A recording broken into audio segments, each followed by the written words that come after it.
10 সমুদ্র যাত্রা। কর্মব্যস্ততার মাঝে কাটল সারাটা রাত। এক রাতে এর অর্ধেক কাজও কখনো করিনি অ্যাডমিরাল বেনবয়। নতুন সংসার গোছানোর মতোই ক্যাপ্টেনের আদেশে হিসপানিওয়ালার মালপত্র গোছগাছ করতে হলো আমাদের।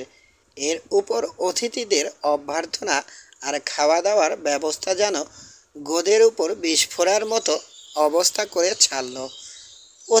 অতিথিরা অতিথিরা সবাই ব্রিস্টলের লোক, মিস্টার ব্র্যান্ডলি আর স্কোয়াড্রনের নতুন বন্ধুবান্ধব। সবাই বিদায় জানাতে এসেছে। ভোরের আগে যখন কাজ শেষ হলো, জাহাজ ছাড়ার প্রথম সংকেত জানালো সারেং ভেপু বাজিয়ে। নোঙর তোলার জন্যে তৈরি হলো মাঝি মাল্লারা।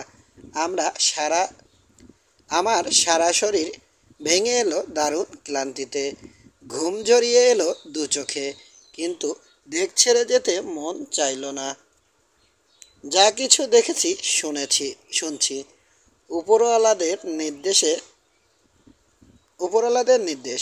নাবিকদের হাঁকডাক, হুইসেলের তীক্ষ্ণ আওয়াজ, লণ্ঠনের আলোয় জাহাজের ডেকে লোকের চলাফেরা ইত্যাদি সবই যেমন অভিনব আমার কাছে তেমনি চিত্তাকর্ষক। এই সময় একজন নাবিক বলে উঠল, এই বারবিকিউ একটা গান ধরতো, নইলে জমবে না। পাশে দাঁড়ানো আরেকজন বলল, সেই পুরনো গানটা যেটা গাইতাম এককালে।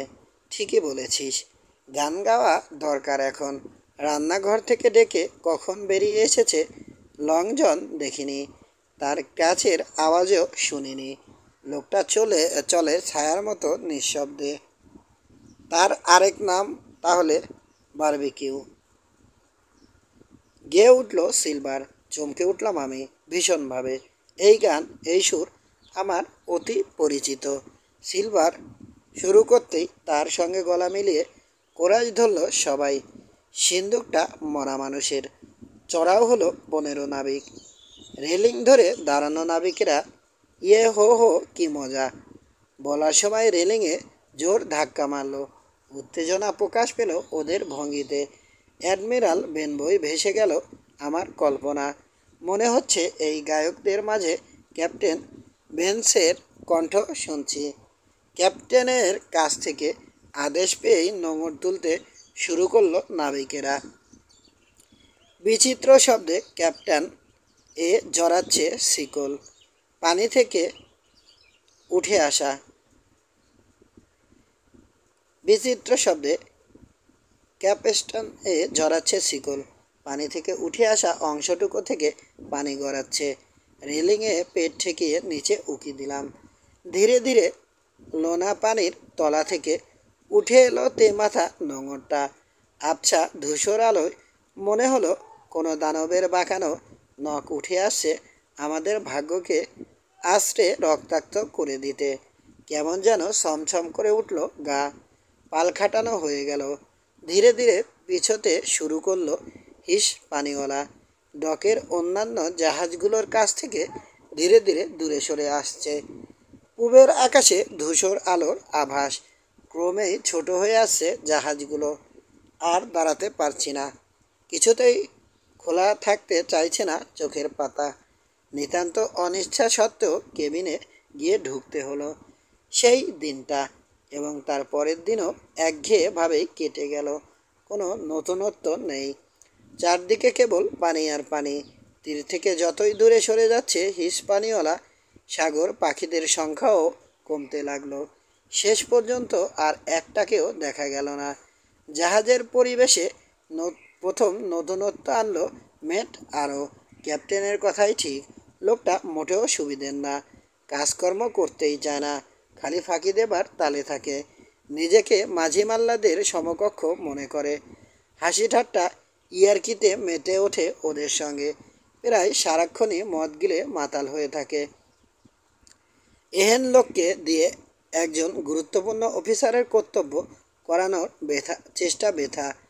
আরোকে অনেক রকমে সাবধান করলেন টেনলি, ছোটোখাটো শাস্তিও দিলেন, কিন্তু ফল হলো না। আরও বেশি উচ্ছৃঙ্খল হয়ে উঠল আরও। মাতাল অবস্থায় একদিন ডেকে এসে দড়ির স্তূপ কিংবা অন্য কিছুতে হোঁচট খেয়ে পড়ে কপাল কাটল, পায়ের গোড়ালি মচকালো, দু একজনের সঙ্গে মারপিটও বাঁধালো। ধরে নিয়ে গিয়ে তাকে জোর করে শুইয়ে দিতে হলো নিজের ব্যাংকে। আরকে মদ সরবরাহ একেবারে বন্ধ করে দেওয়ার আদেশ দিলেন ট্রেনলি। আদেশ পালনও করলো সিলভার, কিন্তু কোনো কাজই হলো না। কোথা থেকে যেন ঠিকই মদ আসে আরোর কাছে। মেটের উপর লক্ষ্য রাখার ব্যবস্থা হলো, কিন্তু রহস্যের সমাধান হলো না। আগের মতোই মদ খায়, মাতাল হয়ে থাকে আরও, গোলমাল বাধায়। কোথায় মদ পায় সে? জিজ্ঞেস করলে কথা বলে না, শুধু হাসে। তার মাতলামিতে অতিষ্ঠ হয়ে হয়ে উঠেছে মাঝি মাল্লারা। আরোকে বেঁধে রাখার কথা ভাবলেন ট্রেনলি, কিন্তু তার দরকার হলো না। এক অন্ধকার ঝড়ের রাতে জাহাজ থেকে গায়েব হয়ে গেল মেট আরও, কিন্তু এতে অবাক হলো না কেউই। মাতাল অবস্থায় হয়তো খোলা ডেকে উঠে এসেছে, রেলিংয়ের ধারে গিয়েছে, ঝড়ো বাতাস উড়িয়ে নিয়ে ফেলেছে তাকে পানিতে। গম্ভীর মুখে বললেন ক্যাপ্টেন, আপদ গেছে, ভালোই হয়েছে। নামে মাত্র মেট একজন ছিল এতদিন, এখন আর তাও রইল না। একজন মেট দরকার আছে। কাজেই ভেবেচিন্তে সারেং জোব অ্যান্ডারসনকে এই পদ দেয়া হলো। অবশ্য সারেংয়ের কাজও তাকেই করতে হবে। সাধ্যমতো দায়িত্ব পালন করে গেল অ্যান্ডারসন। তাকে সাহায্য করলেন ট্রেনলি। কথা ছলে বলে ফেলেছিলেন অ্যাডমিরাল হবেন, কিন্তু আসলে ক্যাপ্টেন হবার যোগ্যতাও তার নেই।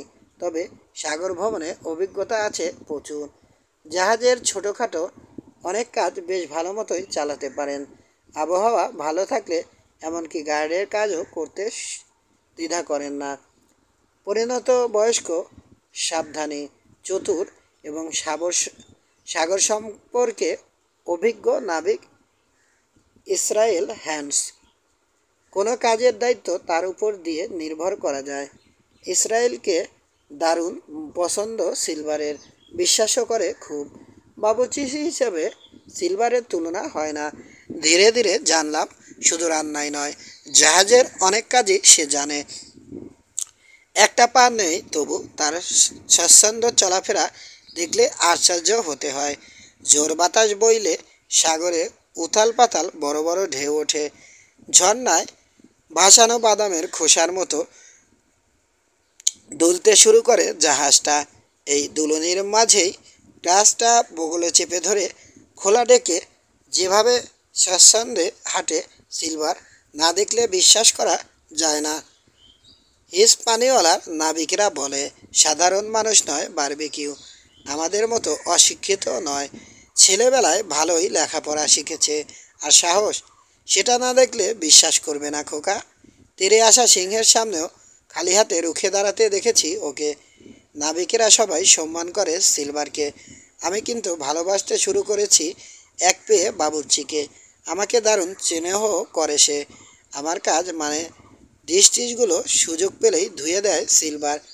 হাতে কাজ না থাকলে পুরনো দিনের গল্প শোনায়। একটা পোষা তোতা পাখি আছে তার, সেটা থাকে ঝকঝকে পরিষ্কার রান্নাঘরের এক কোণে খাঁচায়। গল্প বলার সুযোগ পেলেই আমাকে ডাকে সিলভার, জিম এসো, তোমাকে গল্প শোনাই। একদিন বলল, তোমাকে আমার খুব ভালো লাগে জিম, আর ওই তোতারটাকেও ভালোবাসি আমি। ওর নাম কি রেখেছি জানো? Captain field. চমকে উঠলে মনে হচ্ছে ওই জলদস্যুর নাম তাহলে তোমারও জানা। গুড। তোতা পাখিটার দিকে চেয়ে বলল সে, ক্যাপ্টেন, আমাকে অভিযান সম্পর্কে আমাদের অভিযান সম্পর্কে তোমার কি ধারণা? কোনো কথা কোন কথা থেকে কোন কথায় চলে গেছে সিলভার। কথা বলে উঠল তোতা, পিপেস অফ এইট, পিপেস অফ এইট। বারবার এই কথাটাই আউড়ে গেল পাখিটা। খাঁচার উপরে রুমাল ছুঁড়ে পাখিটাকে থামালো সিলভার। আমার দিকে তাকিয়ে বলল বাবুর্চি, পাখিটার বয়স কত হবে জিম? যদি বলো 200, তাতে অবাক হব না। এরা নাকি অমর। আমার এই তোতাটা কিন্তু অনেক দেখেছে জীবনে, অনেক হাত ঘুরে শেষে আমার সম্পত্তি হয়েছে। বিখ্যাত জলদস্যু ক্যাপ্টেন, ইংল্যান্ডের সঙ্গে জাহাজে জাহাজে ঘুরেছে। মাদাগাস্কার, মালাবার, সুরিনামা, প্রভিডেন্স, পর্তবেলোয় গিয়েছে। ডুবে যাওয়া একটা জাহাজ তুলতে দেখেছে একবার। ভেঙে যাওয়া জাহাজটায় 3.5 লাখ মুদ্রা ছিল। মুদ্রাগুলোকে পিপেস অফ 8 বলছিল নাবিকেরা। শুনেছে, ব্যাস মুখস্থ করে বসে আছে। তোতার দিকে চেয়ে জিজ্ঞেস করলো, ক্যাপ্টেন, বারুদের গন্ধ পেয়েছো? সঙ্গে সঙ্গে উত্তর দিল পাখি, পালানোর জন্য তৈরি থাকো। জন সিলভার আর তোতাটার মাঝে এই ধরনের কথাবার্তা দুর্বোধ্য ঠেকে আমার কাছে। চমৎকার বলেছ হে, বলে পকেট থেকে চিনি বার করে খেতে দিল পাখিটাকে সিলভার। মাঝে মধ্যে খাঁচার শিক ঠোকরাতে ঠোকরাতে জঘন্য গালাগালি শুরু করে আজব পাখিটা, কোনো কারণ ছাড়াই। আমি সামনে থাকলে লজ্জিত হাসি হাসে সিলভার। বদলোকের সঙ্গে সঙ্গে থেকেছে তো, গালাগালিগুলো দিব্যি রপ্ত করে বসে আছে। হায় কপাল! নিজের কপালে আলতো করে চাপ্পড় মারে বাবুর্চি। না, লোকটা নেহাতি ভালো মানুষ মনে হয় আমার। পাখিটার গালাগালিও অভদ্রতা মনে হচ্ছে তার কাছে। এদিকে ক্যাপ্টেন আর জাহাজের মালিক ট্রেনলির মাঝে একটা বিরাট দূরত্ব রয়ে গেছে। এ ব্যাপারে অবশ্য জমিদারের কোনো মাথা ব্যথা নেই। তার জাহাজ ঠিকমতো চললেই হলো। ক্যাপ্টেনও যে চেয়েছে কোনো কথা বলে না মালিকের সঙ্গে। ট্রেনলি কখনো কোনো কথা জিজ্ঞেস করলে কাটা কাটা জবাব দেন ক্যাপ্টেন। রেগে যান জমিদার। থমথমে মুখে পায়চারি করতে থাকেন সারা ডেকে। মাঝে মাঝেই মুখ তুলে তাকান এই সময় আকাশের দিকে। বিড়বিড় করে ওঠেন কখনো, ব্যাটাকে এবার তাড়াতে হবে, অসহ্য। প্রচণ্ড ঝড় উঠল একদিন। জাহাজ দেখতে যেমনই হোক, তার গুণের পরিচয় পাওয়া গেল এই সময়। ভয়ঙ্কর ঢেউয়ের মাঝে দোল খেল হিস্পানিওয়ালা। বাতাসের ঝাপটায় কাত হয়ে গিয়ে ডুবে ডুবে অবস্থা হলো, কিন্তু ডুবল না। কোনো ক্ষতিই হলো না জাহাজের। সাংঘাতিক শক্ত কাঠামো। জাহাজটা ভালো, এতদিনে স্বীকার করলেন ক্যাপ্টেন, কিন্তু মালিকের বাড়াবাড়ি আরও অসহ্য হয়ে উঠছে এটাও জানালেন। অনিশ্চিত অভিযানে চলেছে হিস্পানিওয়ালা, কবে ফিরবে ঠিক নেই। এই অবস্থায় নাবিকদের প্রচুর মদ খাবার অনুমতি দেয়া একেবারেই উচিত হয়নি ট্রেনলির। ক্যাপ্টেনের ধারণা, আর কি জমিদারি ব্যবস্থা! দুদিন যেতে না যেতেই জাহাজ শুদ্ধ লোককে দামি খাবার খাওয়ানোর ঘটা। ফলমূলের ব্যাপারে তো দরাজ ব্যবস্থার অন্তই নেই। বিশাল এক পিপে আপেল রেখে দেওয়া হয়েছে দেখে, যার যখন খুশি নিয়ে খেতে পারে, সেরকম নির্দেশ আছে ট্রেনলির। আর সবার মতো আমিও মন চাইলেই পিপে থেকে আপেল নিয়ে খাই। সেদিন আপেল খেতে গিয়েই জেনে গেলাম সাংঘাতিক ব্যাপারটা। স্বাচ্ছন্দ্য গতিতে ভেসে চলেছে হিস্পানিওয়ালা। পালে জোর হাওয়া লেগেছে। 24 ঘন্টার মধ্যে ট্রেজার আইল্যান্ড চোখে পড়বে আশা করছেন ক্যাপ্টেন। আমি ডাক্তার লিপসি, স্কয়ার ট্রেনলি, সবাই খুশি। নিরাপদেই গন্তব্যে পৌঁছতে যাচ্ছে আমাদের জাহাজ। সূর্য অস্ত গেছে। ধূসর সন্ধ্যাকে গিলে খেতে ধীরে ধীরে এগিয়ে আসছে রাতের অন্ধকার। সারাটা দিন খেটেছি, পরিশ্রান্ত হয়ে পড়েছে শরীর। সকাল সকালই শুতে যাবার ইচ্ছে। আগামী সকালে উঠেই হয়তো দেখতে পাবো দ্বীপের গায়ে ভেড়ানো আছে জাহাজ। কর্মব্যস্ততা বাড়বে তখন, কাজেই আজ রাতে বিশ্রামের প্রয়োজন আছে। ডেকের উপর দিয়ে নিজের ব্যাংকে যাবার সময় পিপেটার উপর চোখ পড়ল। একটা আপেল খেলে মন্দ হয় না। এগিয়ে গেলাম। প্রায় শেষ হয়ে এসেছে আপেল। বিশাল পিপের তলায় পৌঁছে গেছে একেবারে। হাত বাড়িয়ে নাগাল পেলাম না আমি। খেতে হলে পিপের ভেতরে নামতে হবে আমাকে। ঢুকেই পড়লাম। ওখানে বসেই খেলাম একটা আপেল, তারপর তুলে নিলাম আরও একটা। এই সময় কে একজন এসে ধপ করে বসলো পিপের গায়ে হেলান দিয়ে। আরও পায়ের আওয়াজ পাওয়া গেল। সব কজনই এগিয়ে এসে বসে পড়েছে পিপেটার কাছে। বেরিয়ে আসবো এমনি সময় কথা বলে উঠল একজন। সিলভারের গলা। প্রথম বাক্যটা শুনেই চমকে উঠলাম। বসে পড়লাম আবার। দুরু দুরু বুকে শুনতে লাগলাম ওদের অবিশ্বাস্য কথাবার্তা। 11। পিপের ভিতরে বসে শোনা কথা। না না, আমি নই, ক্যাপ্টেন ছিল ফিল্ড। সিলভারের গলা শোনা গেল। আমি ছিলাম কোয়ার্টার মাস্টার। ওই অভিযানেই পা হারিয়েছি আমি। পিউ হারিয়েছিল চোখ। তার মানে ফিল্ড ছিল সর্দার? একজন প্রশ্ন করল। হ্যাঁ, বলল সিলভার। ভয়ঙ্কর লোক ছিল। তার দলের সবাই ছিল তারই মতো বেপরোয়া, নিষ্ঠুর, খুনি। ওই পিউ ছিল ফিল্ডের সহকারী। অথচ দেখো, পিউ এমনকি ফিল্ডও আমাকে পরোয়া করে চলতো।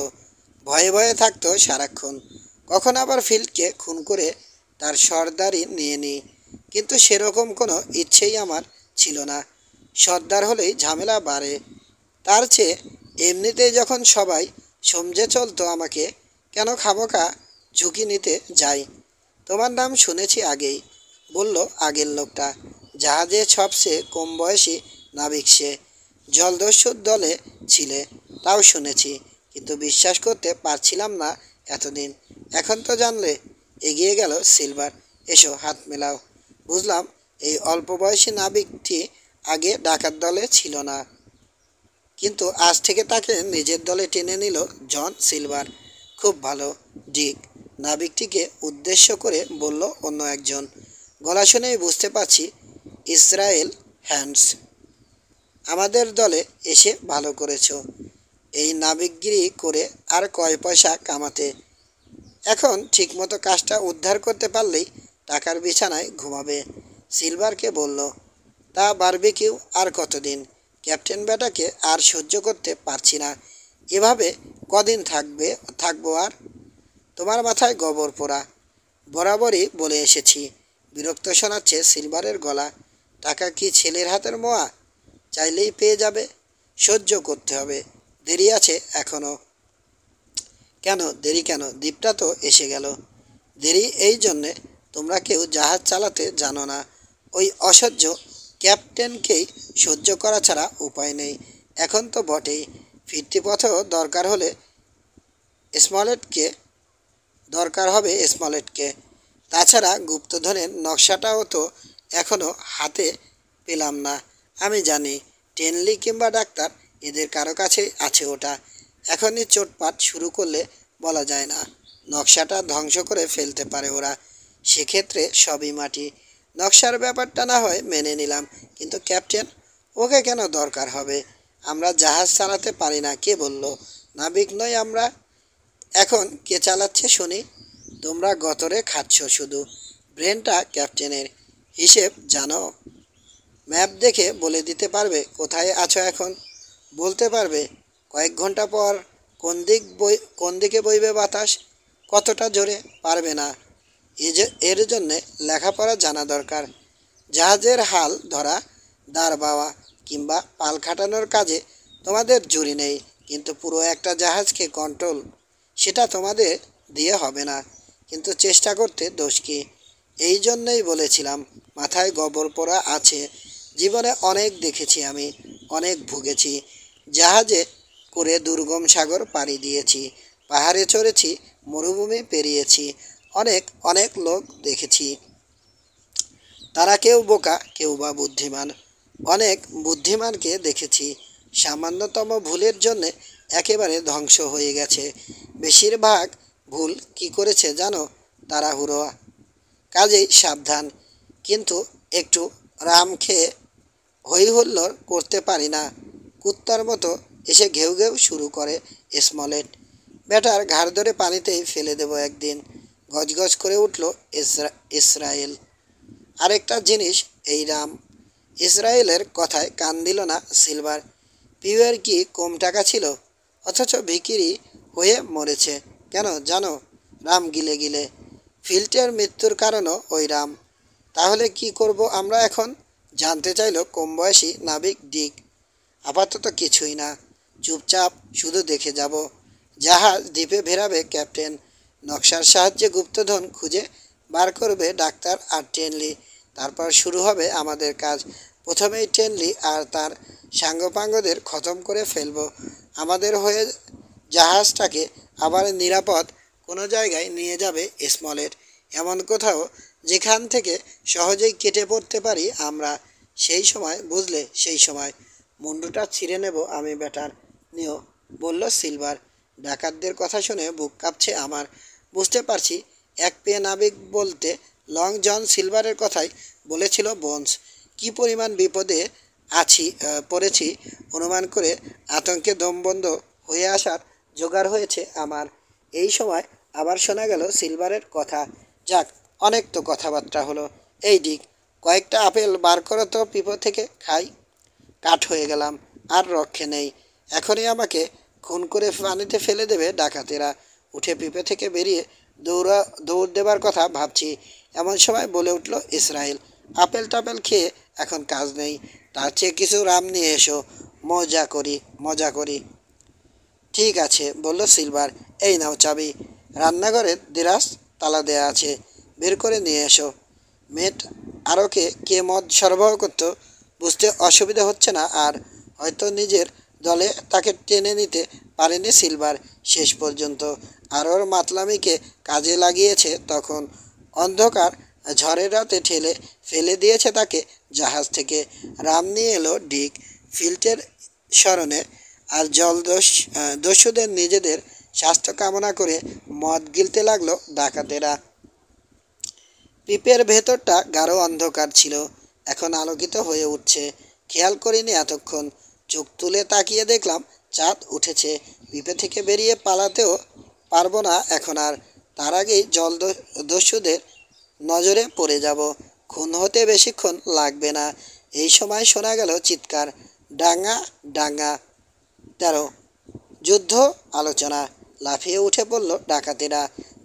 ছুটি শুরু করে দিল। যার যার জায়গায় ফিরে যাচ্ছে। এই সুযোগে টুক করে বেরিয়ে এলাম পিপে থেকে। ছুটলাম জাহাজের পেছনে। ডাক্তার লিপসি আর হান্টারের দেখা পেলাম ওখানেই। একে একে অনেকেই এসে জড়ো হলো সেখানে। ছোট্ট মেঘের আড়ালে ঢুকে গিয়েছিল চাঁদ। লুকোচুরি খেলে যেন বেরিয়ে এলো আবার। দূরে দক্ষিণ পশ্চিম দিগন্তে কালো মেঘের মতো দেখা গেল দ্বীপটা। স্বপ্নের ঘরে আছি যেন এখনও। মাত্র 2 মিনিট আগে শোনা ডাকাতদের কথাগুলো এখনও আচ্ছন্ন করে আছে মনকে। দুঃস্বপ্নের মাঝেই যেন শুনতে পেলাম ক্যাপ্টেন স্মলেটের গলা। জাহাজের মুখ কোন দিকে ফেরাতে হবে নির্দেশ দিচ্ছেন সারেংকে। দ্বীপের পূব দিকে নিয়ে গিয়ে জাহাজ ফেরানোর ইচ্ছে তার। এর আগে দ্বীপটা দেখেছ কেউ? উপস্থিত লোকদের জিজ্ঞেস করলেন ক্যাপ্টেন। আমি দেখেছি, বলল জন সিলভার।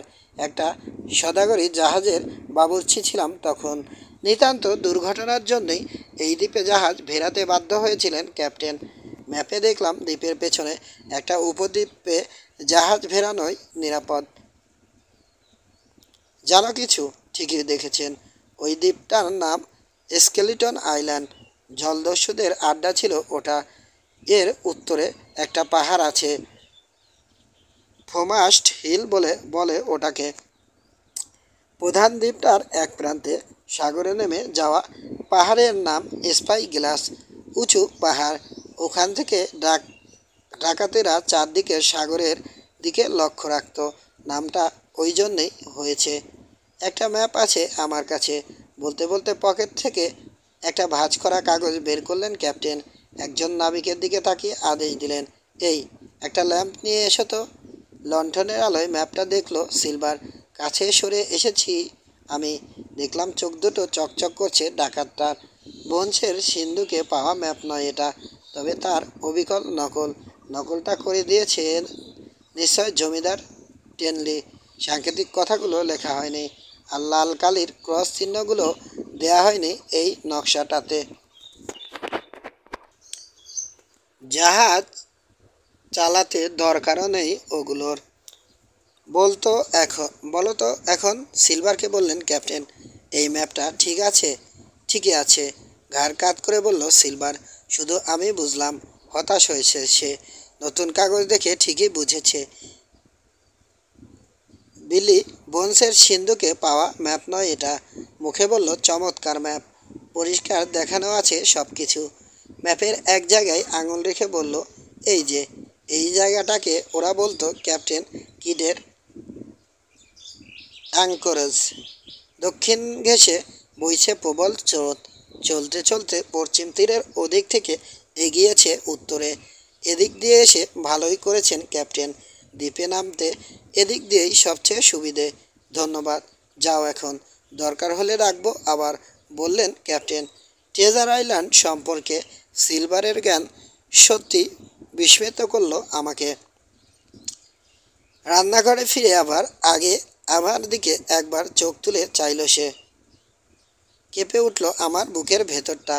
অথচ আমি জানি পিপেই লুকিয়ে থেকে ওদের কথা শুনেছি। এটা ঘুণাক্ষরেও টের পায়নি ডাকাতেরা। মৃদু হেসে আমার কাঁধে হাত রাখলো সিলভার। প্রায়ই এমনভাবে আমাকে আদর করে সে। আজ কিন্তু গাটা ঘিন ঘিন করে উঠল আমার। দারুণ ভণ্ড এই লোকটার প্রতি বিস্তৃষায় ভরে গেল মন। কিন্তু তবু কাঁধের উপর থেকে সিলভারের হাতটা সরিয়ে দিতে সাহস হলো না, আবার যদি কিছু সন্দেহ করে বসে। চমৎকার দ্বীপ ওটা জিম, বলল সিলভার। ঝর্ণা কিংবা সাগরের টলটলে পানিতে গোসল করবে, বুনো ফল খাবে, ছাগল শিকার করবে, আর ছাগলের মতোই ঘুরে বেড়াবে পাহাড় জঙ্গলে। ইস, আবার যদি তোমার বয়সে ফিরে যেতে পারতাম, অন্তত পা দুটো ঠিক থাকলেও চলতো। হ্যাঁ, যদি দ্বীপের ভেতরে কোথাও যাও, সারাদিনের খাবার নিয়ে যেও আমার কাছ থেকে। অন্তরঙ্গভাবে আমার কাঁধে একটা চাপ্পড় মেরে কাছে ভর দিয়ে চলে গেল সিলভার। জাহাজের পিছন দিকে রেলিং ঘেঁষে দাঁড়িয়ে নিচু গলায় কথা বলছেন টেনলি আর ডাক্তার চাচা। কাছে পিঠে আর কেউ নেই, সবাই চলে গেছে যার যার কাজে। এগিয়ে গেলাম, এদিক ওদিক তাকিয়ে গলা নামিয়ে সাবধানে বললাম, ডাক্তার চাচা, কথা আছে। ক্যাপ্টেন আর জমিদার চাচাকে নিয়ে কেবিনে যান, কোনো ছুতোয় আমাকে ডেকে পাঠাবেন। সাংঘাতিক বিপদে পড়েছি আমরা। আমি যাই, রান্নাঘরেই থাকবো। মিনিট কয়েক পরেই আমার ডাক এলো। কেবিনে গিয়ে দেখলাম টেবিল ঘিরে বসে আছেন জমিদার, ডাক্তার চাচা আর ক্যাপ্টেন। টেবিলে রাখা এক বোতল স্প্যানিশ মদ আর একটা পাত্রে কিছু কিশমিশ। ওগুলোর দিকে খেয়াল নেই তিনজনের কারোরই। সামনে সমানে পাইপ টেনে চলেছেন ডাক্তার চাচা, পরচুলোটা খুলে রেখে বসেছেন জমিদার। পেছনে খোলা জানালা দিয়ে তাকিয়ে চাঁদ দেখছেন ক্যাপ্টেন। বলে ফেলো জিম, আমাকে দেখেই বললেন জমিদার। দরজার কাছে গিয়ে বাইরেটা একবার ভালো করে দেখে এলাম, তারপর একটা চেয়ার টেনে নিয়ে বসে সংক্ষেপে বললাম সব। আমার কথা শেষ না হওয়া পর্যন্ত টু শব্দটি করলেন না কেউ। স্থির দৃষ্টিতে আমার মুখের দিকে তাকিয়ে শুনে গেলেন। আমার বলা শেষ হলে নড়ে চড়ে উঠলেন ডাক্তার চাচা। বোতল থেকে মদ ঢেলে এগিয়ে দিলেন জমিদার আর ক্যাপ্টেনের দিকে। নিজেও নিলেন এক গ্লাস। এক মুঠো কিশমিশ তুলে বাড়িয়ে ধরলেন আমার দিকে। নিলাম। আমার স্বাস্থ্য কামনা করে গ্লাসে চুমুক দিলেন তিনজনেই। কয়েকটা কিশমিশ মুখে পুরে দিলাম আমি। মাফ করবেন আমাকে ক্যাপ্টেন স্মলেট, বললেন জমিদার। আপনি ঠিকই আন্দাজ করেছিলেন, আমিই আসলে গাধা। তা এখন কি করা যায় বলুন তো? আমিও কম গাধা নই, বললেন ক্যাপ্টেন। নাবিকদের দল প্রতি, অথচ দলের লোক কে কেমন বুঝতে পারিনি। ঘুণাক্ষরেও বুঝতে পারিনি বিদ্রোহ ঘটবে জাহাজে। ইস, একেবারে ছাগল বানিয়ে ছেড়েছে ওরা আমাকে। অসামান্য লোক ওই জন সিলভার, বললেন ডাক্তার চাচা। জলদস্যু, কিন্তু কি আশ্চর্য সংগঠন ক্ষমতা। লোকটাকে সামান্যতম সন্দেহ করলাম না আমি, বললেন ক্যাপ্টেন। কিন্তু শুধু এসব আলোচনায় তো কাজ হবে না, কিছু একটা করতে হবে আমাদের, এবং শীঘ্রই। আপনি জাহাজের ক্যাপ্টেন, এতদিনে পথে এসেছেন পথে এসেছেন জমিদার। যা ভালো বোঝেন করুন, আমাদের এগিয়ে যেতে হবে, বললেন ক্যাপ্টেন। যেমন যাচ্ছি ঠিক তেমনি। ডাকাতদের বুঝতে দিলে চলবে না, ওদের আসল রূপ জেনে গেছি আমরা। বোঝা যাচ্ছে গুপ্তধন না পাওয়া পর্যন্ত আপনাদের খুন করবে না ওরা, আমার উপর হাত তুলবে আরও পরে। কাজেই কিছুটা সময় আমাদের হাতে আছে, তবে আগে হোক পরে হোক ওদের সঙ্গে লাগতেই হবে আমাদের। এখানে আমরা 12 জন, এছাড়া আরও 3 জন আছে আমাদের পক্ষে। মিস্টার টেনলির সঙ্গে যারা এসেছে আর কি। আমরা সংখ্যায় কম, কাজেই আমাদেরকেই আগে আক্রমণ চালাতে হবে। জমিদারের দিকে তাকিয়ে জিজ্ঞেস করে সন্দেহ নিরসন করে দিলেন ক্যাপ্টেন। মিস্টার টেনলি, আপনার লোক 3 জনের উপর নির্ভর করা যায়? নিশ্চিন্তে, বললেন জমিদার। তার উপর বিশ্বাস হারিয়েছেন ক্যাপ্টেনের কথার ভঙ্গি থেকেই বুঝে নিলেন। তাহলে ওরা 3 জন আর আমরা এই 4 জন। অবশ্য জিমকে একজন ধরলে আর কি, হলাম গিয়ে 7 জন। আক্রমণ আমরাই আগে করব, কিন্তু তার আগে পর্যন্ত চোখ রাখতে হবে ডাকাতদের উপর। ওদের মতিগতি জানার জন্যে একজন স্পাই দরকার আমাদের। জিমি এই কাজ ভালো পারবে, চটপটের ছেলে, তাছাড়া দলের নেতা। সিলভারের সঙ্গে তার দারুণ ভাব। পারবে তো জিম? মাথা হেলিয়ে সায় দিলাম। সাবধান জিম, আমাকে হুঁশিয়ার করলেন ডাক্তার চাচা। গুপ্তচরের কাজ কিন্তু সাংঘাতিক কঠিন, মারাত্মক ঝুঁকির কাজ। তোমার উপর অনেক কিছু নির্ভর করছে জিম, বললেন ট্রেনলি। অস্বস্তি বোধ করছি, এত বড় বড় লোক আমার উপর নির্ভর করছেন। নিজেকে অত্যন্ত অসহায় মনে হলো। আগামী বিপদের কথা মনে করে বুক কাঁপছে। হিস পানি হিসপানীয়ওয়ালায় এখন মোট লোকের সংখ্যা 26। তাদের 19 জনই বিদ্রোহী। এতগুলো খুনে ডাকাতের বিরুদ্ধে কদিন টিকে থাকতে পারবো আমরা? 14। দ্বীপে নামলাম। পরদিন খুব ভোরে উঠলাম বিছানা থেকে। উঠেই চলে এলাম ডেকে। রাতের বেলা অনেকখানি পথ পেরিয়ে এসেছে হিসপানিওলা।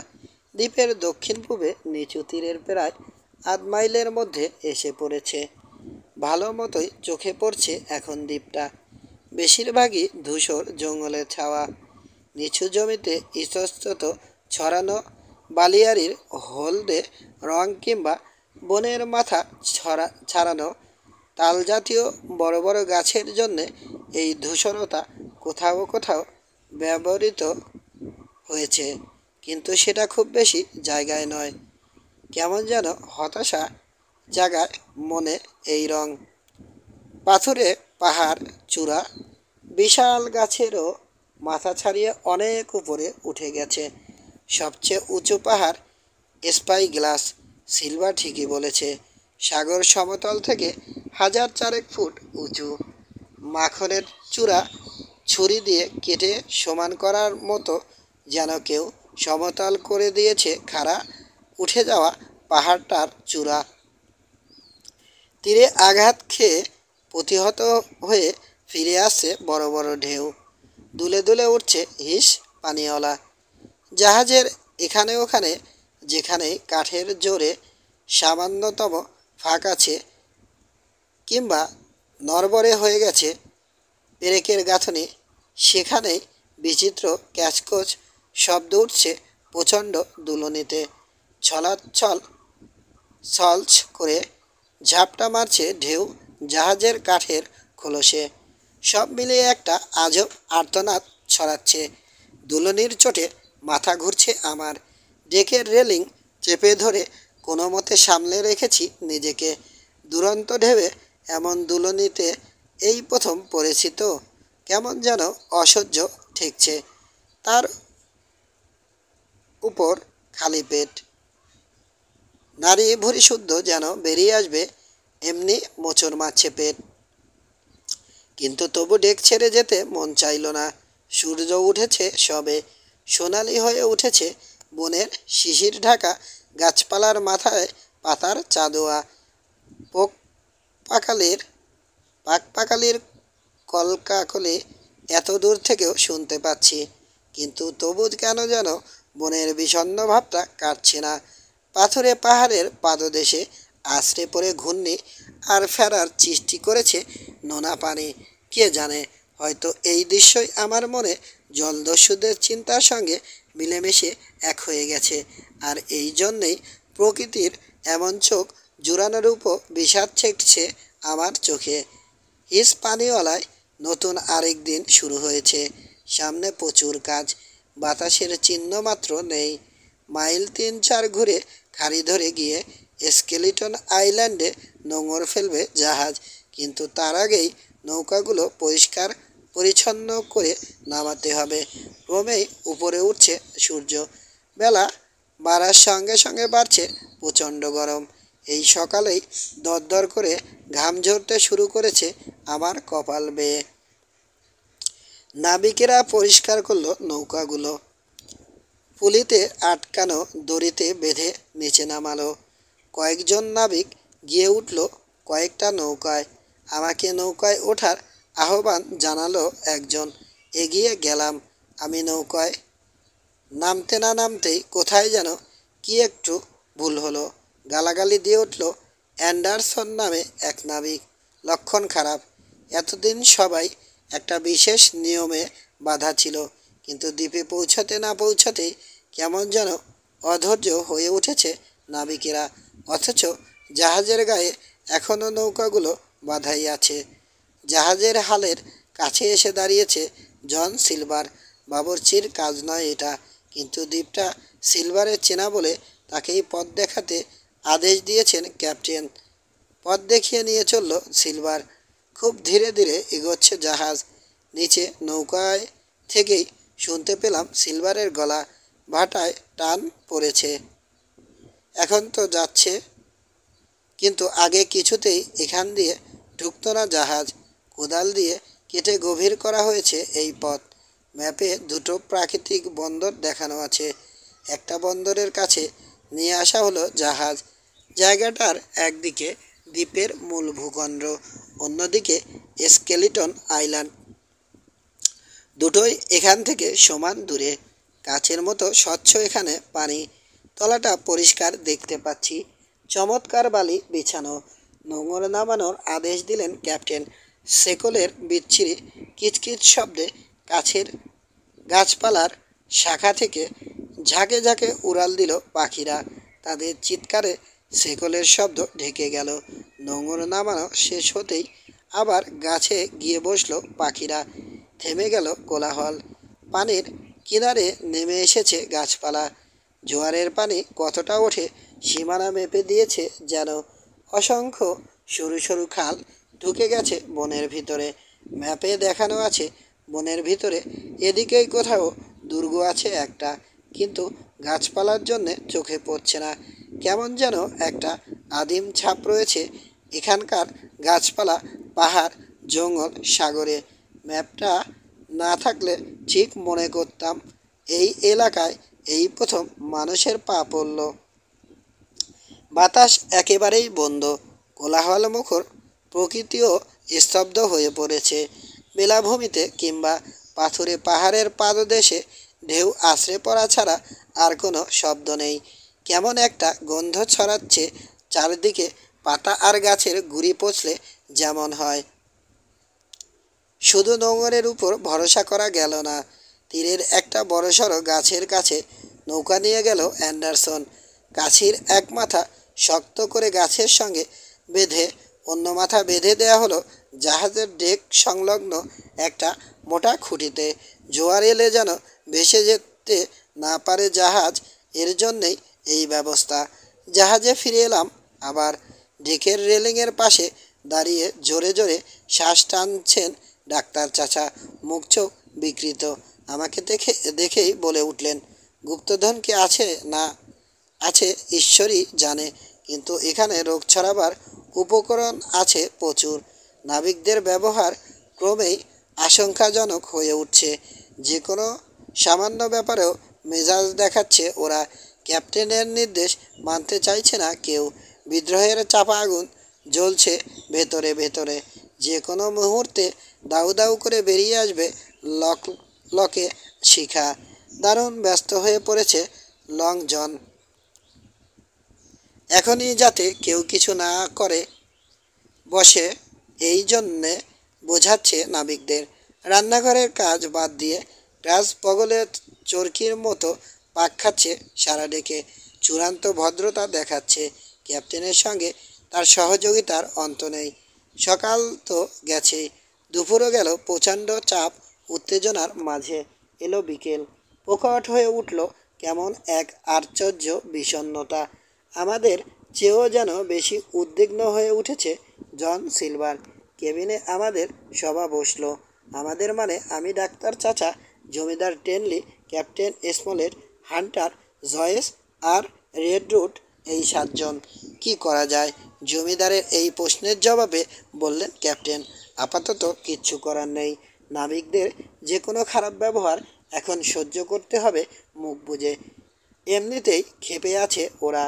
বারুদে আগুনের স্ফুলিঙ্গ ছোঁয়ানো যাবে না কিছুতেই। যে কোনো মুহূর্তে যা খুশি করে বসতে পারে ওরা। এখন বিদ্রোহ দমন করতে পারে এমন একটা লোকই আছে এখন জাহাজে। কে সে? জিজ্ঞেস করলেন জমিদার। লং জন সিলভার। ওই এক পেয়ে লোকটাই শুধু দমন করে রাখতে পারবে নাবিকদের। কিন্তু হঠাৎ এমন পাগল হয়ে উঠল কেন ওরা? ওরা ভাবছে সারাটা দ্বীপে ছড়িয়ে আছে শুধু সোনা আর সোনা। আসলে দ্বীপে নেমে যেতে চাইছে ওরা।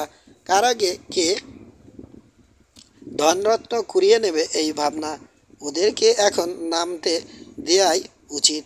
সবাই নামবে না অবশ্য, কিন্তু যারা নামবে তারা খালি হাতে ফিরে এলেই সবার মাথা ঠান্ডা হবে।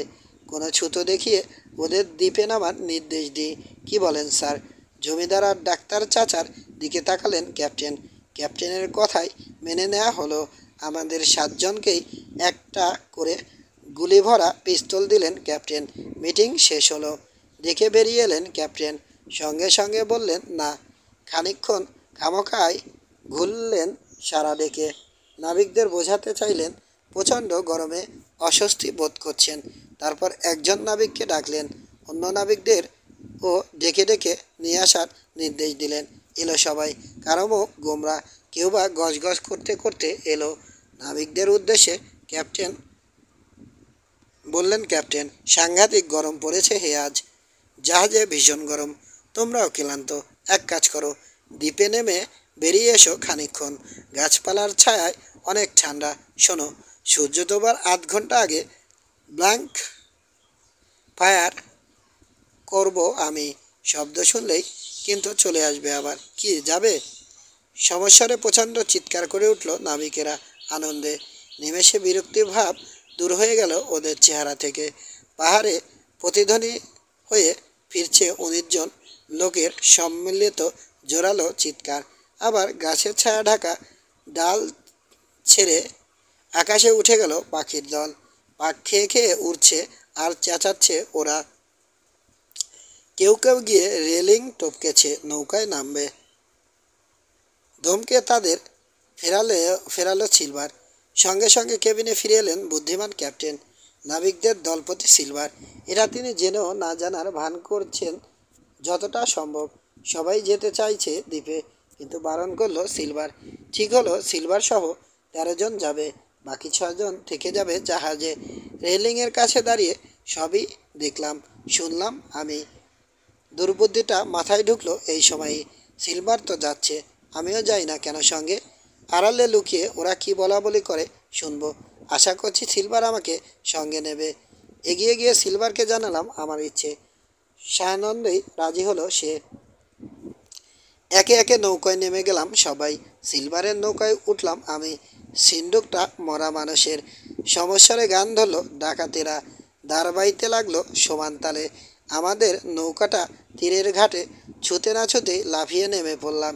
নৌকা থেকে চেঁচিয়ে উঠল সিলভার, কিন্তু তার সমস্ত সাবধান বাণীকে অগ্রাহ্য করে ছুটে ঢুকে পড়লাম ঘন গাছপালার অরণ্যে। 15 প্রথম আঘাত।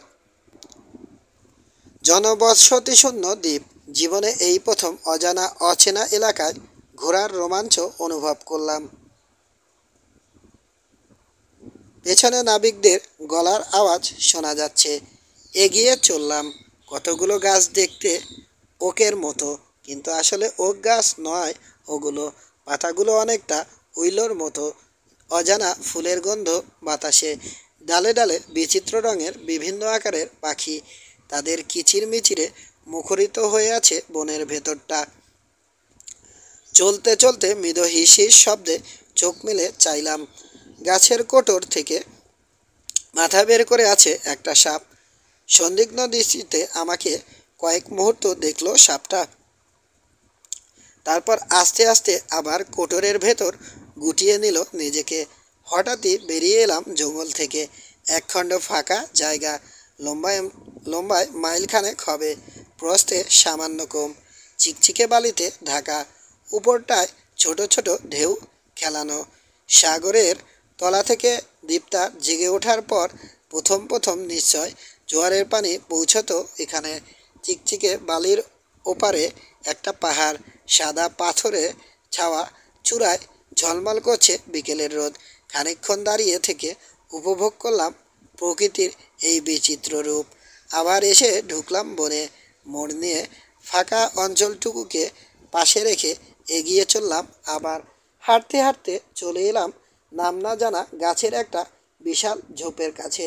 ঝোপের নিচে মাটি নয়, বালি, হয়তো অনেক নিচে রস আছে। সেই রস টেনেই লতিয়ে উঠেছে লতাগুলো।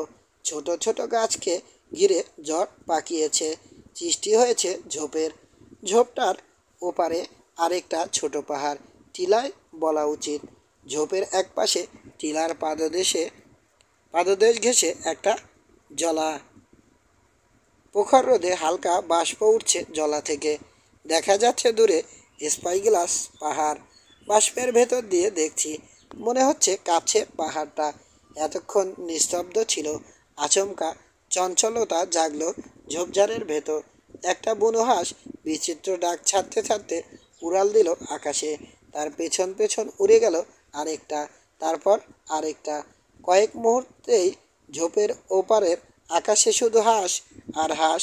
পাক খেয়ে উড়ছে ওরা আর চেঁচাচ্ছে।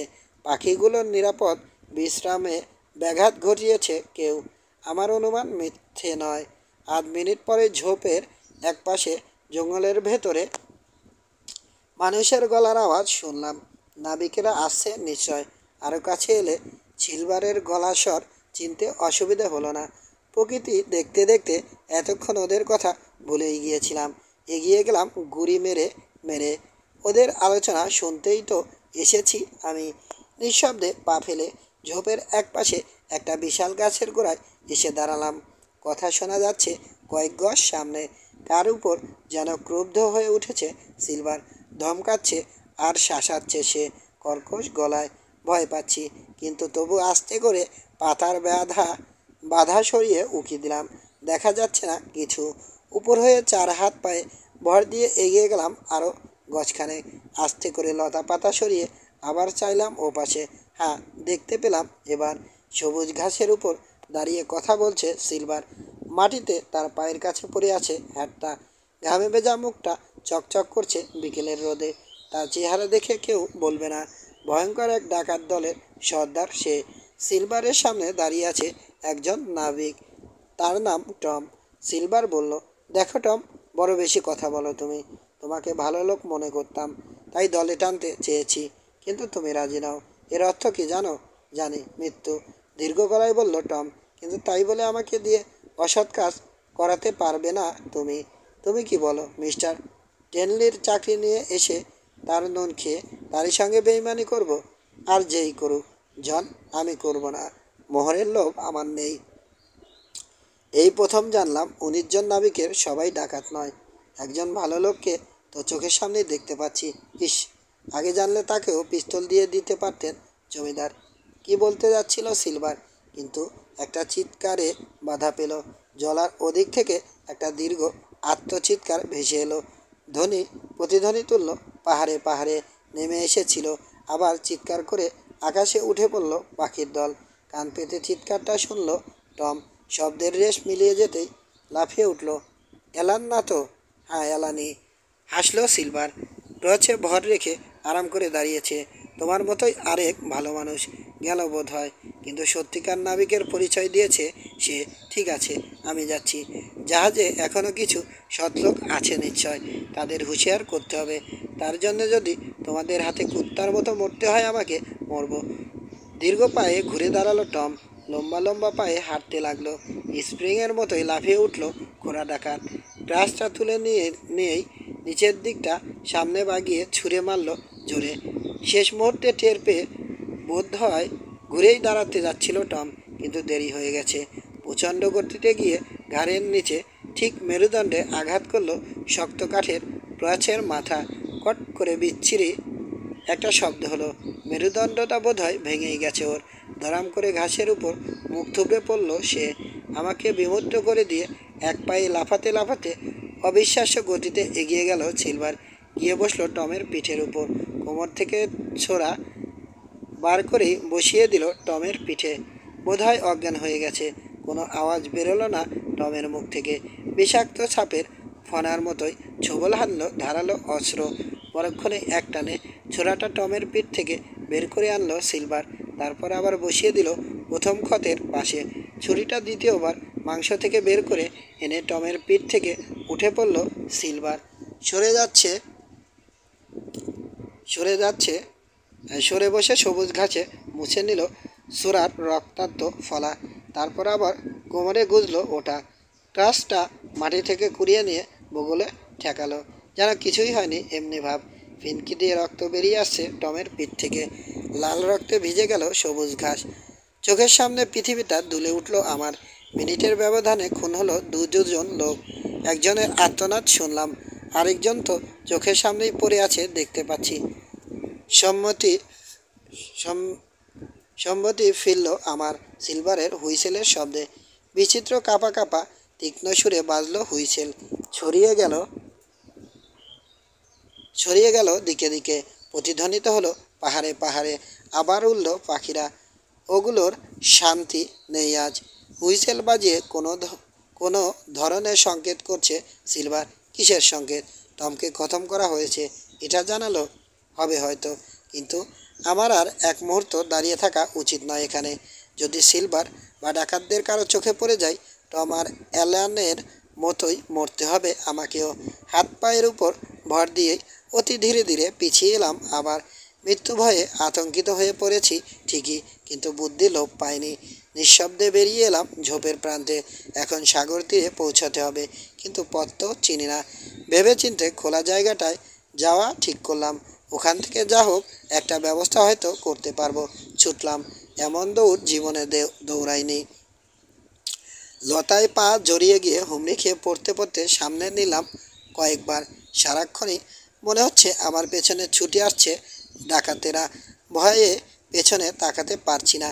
সারাদিনে এই প্রথমবার পাখিগুলোকে ধন্যবাদ দিলাম।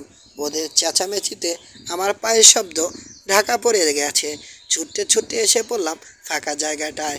হাঁপড়ের মতো ওঠানামা করছে বুক, গলা শুকিয়ে কাঠ। ধপ করে বসে পড়লাম বালির উপরেই। একটু বিশ্রাম না নিলে মনে হচ্ছে বুকটা ফেটেই যাবে। হঠাৎ শব্দ হলো পেছনে। চমকে উঠলাম। ধক করে উঠল হৃৎপিণ্ডটা। ফিরে চাইলাম। সঙ্গে সঙ্গে থরথর করে কেঁপে উঠলাম আতঙ্কে।